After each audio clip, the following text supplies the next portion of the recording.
Brachial flexes. Welcome to week 9. Yay! Brachial flexes. Today we're discussing hyperlipidemia.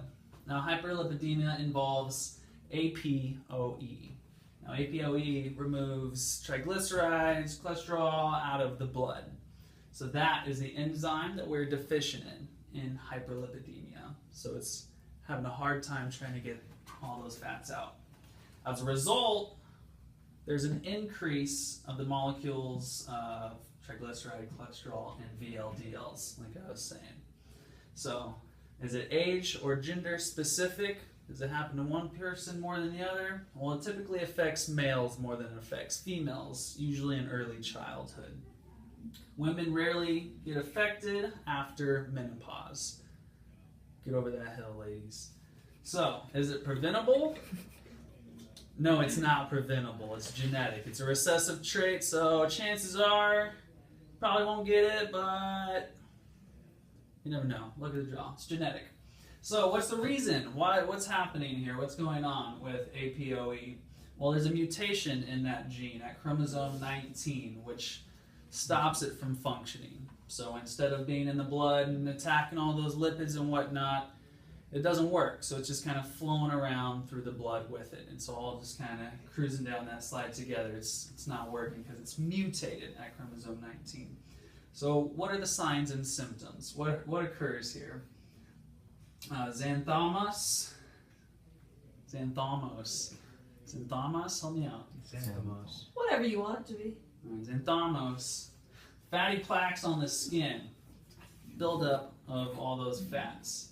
Atherosclerosis, hepatosplenomegaly, and pancreatitis. So, how do you diagnose this? How do you know? Well, they'll take a blood test, and they'll check for an increase of cholesterol, triglycerides, and your VLDLs.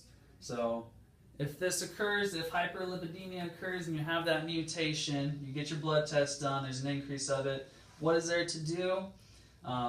You lower your cholesterol. Lower your cholesterol. You take initiative and you watch what you eat. A safe diet. Saturated fat. Low saturated fat diet.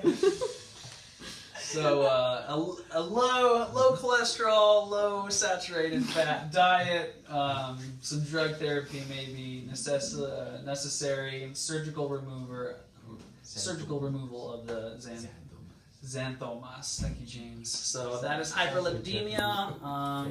Good luck to you with midterm and GA next week. Yeah. So here's a good look at the chemical reaction that's going on. You can see ApoE right here. Its job is to connect with all these different fats and bring them back to the liver to get digested. Thing is, ApoE doesn't function, doesn't work, and they all just kind of continue to flow through this bloodstream with high VLDLs causing atherosclerosis and all of your other issues. So here's a good visual look at what's going on.